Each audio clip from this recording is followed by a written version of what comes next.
Alors d'abord, ce qu'il faut tenir en considération, c'est que quand George Bush arrive au pouvoir en janvier 2001, les États-Unis disposent d'une image plutôt favorable sur la scène internationale, en grande partie grâce à l'image très favorable qu'avait été celle de l'administration Clinton, et donc il arrive avec un bilan plutôt positif de ce côté.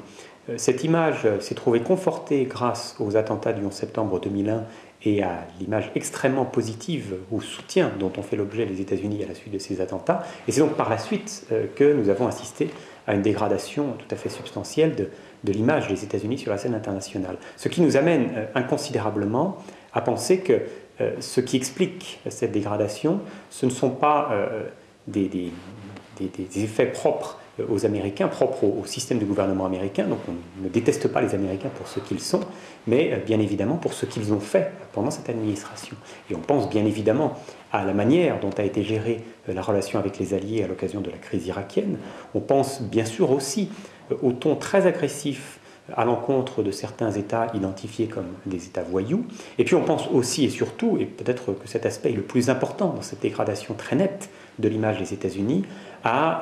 des scandales tels que Abu Ghraib en Irak ou Guantanamo, avec des abus et une puissance qui se veut respectable et qui finalement l'est à peine plus que les ennemis qu'elle entend combattre. Donc effectivement, le bilan de l'administration Bush sur ce terrain est absolument désastreuse, mais n'est pas catastrophique dans la mesure où je pense que l'opinion publique internationale fait la part des choses et a bien compris que c'est pour les actions qui ont été entreprises pendant cette période que les États-Unis font l'objet d'un tel rejet. La relation entre Washington et ses principaux alliés, au premier rang desquels les alliés européens, a été assez catastrophique pendant la crise irakienne, mais s'est améliorée de manière tout à fait considérable depuis. Et je crois que c'est un point sur lequel, maintenant, fin 2008, le bilan de l'administration Bush n'est finalement pas si désastreux que cela. S'il n'avait pas été réélu, par exemple, en novembre 2004, là on aurait pu parler d'un bilan absolument catastrophique dans le cadre des relations transatlantiques. Mais effectivement, depuis sa réélection et depuis la politique de dialogue et de rapprochement engagée par Condoleezza Rice dès janvier 2005, eh bien, on a assisté à un apaisement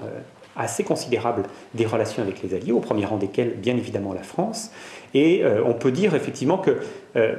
5 ans après, la crise transatlantique a véritablement vécu et nous sommes entrés dans une phase de coopération beaucoup plus active avec les États-Unis en matière de politique étrangère. Alors il y a maintenant un autre terrain sur lequel les États-Unis ont fait preuve d'une certaine absence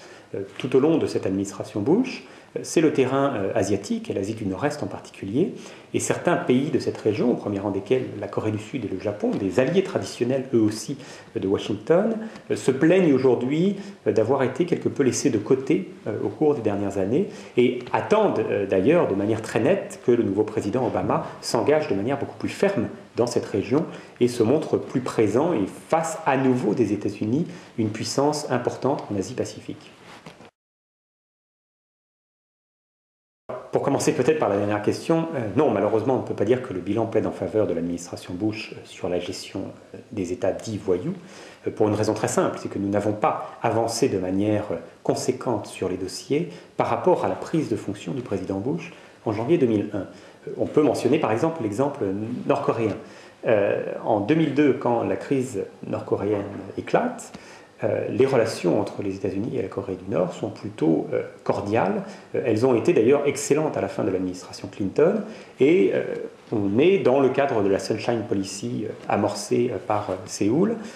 sur la phase d'un dialogue qui s'installe de manière assez pérenne avec les États-Unis comme arbitre. Et effectivement, quand George Bush arrive au pouvoir, il dégrade de manière assez considérable les relations avec Pyongyang en s'en prenant de manière très directe à son homologue nord-coréen, et par la suite en identifiant la Corée du Nord sur la liste des États dits de l'axe du mal. Et la suite n'est qu'une longue confrontation de malentendus et de négociations qui parfois nous ramènent à des marchandages assez étonnants de la part de Pyongyang, mais qui, au bout du compte, nous ramène à une situation plus apaisée, mais qui finalement est assez comparable à celle à laquelle nous assistions en 2000. Donc on a fait une gigantesque boucle pendant 8 ans pour revenir à une situation qui était déjà là avant que Bush n'entre en fonction. Donc on a perdu 8 ans sur le dossier nord-coréen, c'est tout ce que l'on peut dire aujourd'hui du côté de Washington. Sur l'Iran, bien évidemment, on a assisté là aussi à une dégradation conséquente, alors qui s'explique bien sûr en très grande partie par la position iranienne elle-même, donc il ne faut pas tout incomber aux déboires et aux difficultés de l'administration Bush. Il y a aussi des erreurs et des abus de l'autre côté, et cela est très net dans le cas de l'Iran, mais toujours est-il qu'on n'a pas su faire preuve dès le départ d'un pragmatisme permettant d'imposer le dialogue avec Téhéran, et au lieu de cela, l'attitude très agressive des faucons de Washington a consisté à braquer le régime iranien et a conduit de manière presque irrévocable à une crise qui malheureusement n'est pas encore terminée aujourd'hui. Donc le bilan est très négatif dans l'ensemble, même si, il convient de le noter, comme dans la relation avec les alliés, la politique américaine a évolué de manière considérable entre la première et la deuxième administration Bush, donc il ne faut pas non plus voir que du mauvais dans ce qui a pu être fait au cours des dernières années, mais